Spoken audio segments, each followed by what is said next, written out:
Welcome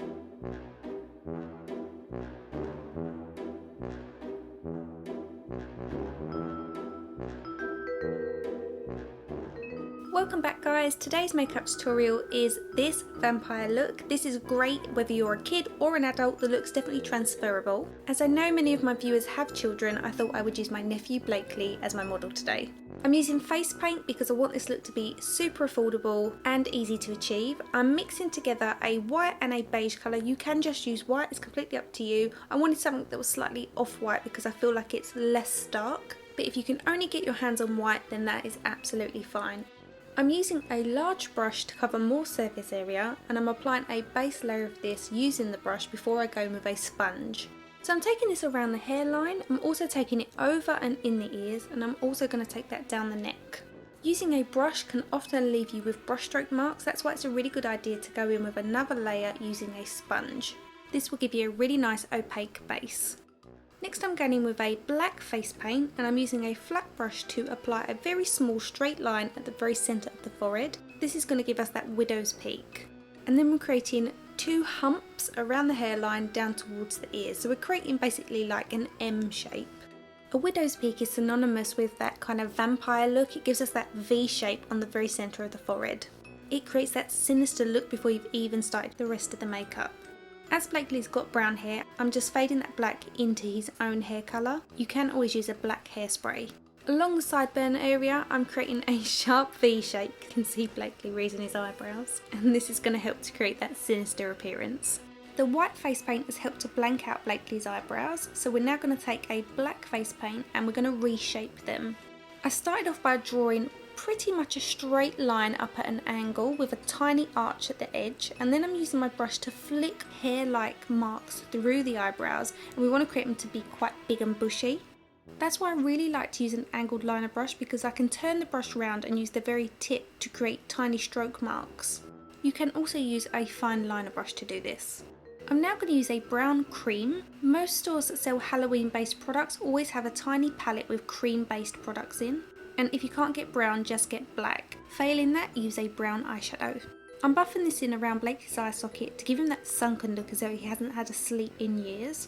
I'm using cream because it blends into the seams of the face paint better, and also we're now going to use a black eyeshadow on the eyelids, and the black eyeshadow will stick to the cream, which means it's going to last better. But again, you can just use a brown and black eyeshadow. I'm also taking some of this underneath his eyes. We want that depth underneath those lower lashes as well. Any black eyeshadow will do for this. You just want something that's going to blend into that brown just to create a bit more depth. Always apply the majority of the colour close to the actual eye itself and then fade it down with what's left on the bristles. Taking another angled liner brush, I'm now flicking in some furrow lines around the bridge of the nose between the eyes, and I'm also going to flick some up towards the eyebrows as if he's really frowning. We want the face to appear angry even when you're not being expressive. I'm now creating some theatrical wrinkles to the forehead. We're creating this in kind of like wave shapes, so loosely following the shape of the widow's peak. Then I'm taking a clean lip brush and I'm starting to run that backwards and forwards over the lines that we've created with the eyeshadow, and this is going to start to blend that out, creating a bit more of a blurred appearance of the lines, which makes it look more realistic because it creates shadow and depth. You can always dip your brush into a small amount of brown eyeshadow to help you blend this out. Obviously Blakely doesn't have any natural lines, but if you're an adult you can always just raise your forehead and just follow the natural lines that you can see. Tapping off some of the black eyeshadow onto the back of my hand, I'm going to use what's left on the brush to run that down the sides of Blakely's nose. I want a nice deep shadow around this area. I'm also going to create shadow around the sides of his nostrils, blurring that out. Then I'm also going to get Blakely to smile so I can shade around his nasolabial folds. Where we've blanked out his face with the sort of off-white shades, we want to create dimension back into the skin. That's where all this shading comes in. It really helps to make him look more gaunt and vampire-like. So I'm adding some shading into the hollows of his cheeks, but I'm also taking that around the temple area. Adding shading into this area helps to make the cheekbone really pop, which in turn makes that hollows of the cheek look more sunken. Adding some shading into his philtrum just underneath his nose. I'm also rounding off the top of the chin underneath the bottom lip, and then I'm also giving him a cleft chin at the bottom. This helps to make the face look more masculine, which also makes him look a little bit older. but it also makes the face look quite strong, which is what we want for a vampire. And the last bit of shading I'm doing is underneath the jawline to make that look stronger. I'm filling Blakely's lips in with the black face paint, but you can use a cream if you get one of those from the superstore, or you can use a black lipstick. I find creams wear better on the lips than a face paint, but we are going to be painting on some white fangs, and as you can imagine, white fangs on black cream won't last very long. To do this, I'm creating a very small triangular shape on both sides of the bottom lip using a fine liner brush and white face paint. If you find your fangs are a bit wishy-washy in colour, apply 2 layers. For the blood, I'm going to use red face paint. I just find with kids, if you want longevity, it's definitely better to use face paint rather than blood because it can get quite mucky very quickly.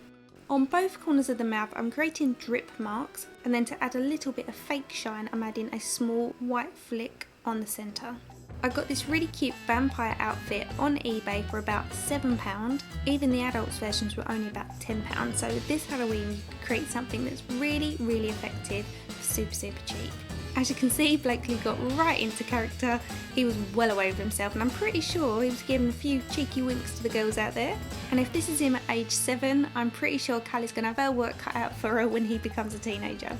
If you enjoyed the tutorial, please give it a thumbs up. Subscribe if you haven't already done so. If you'd like to follow me outside of YouTube, my social handles will be on screen. And you can click on last week's tutorial now if you missed it. Thanks for watching, and I'll see you next week for some more Halloween tutorials.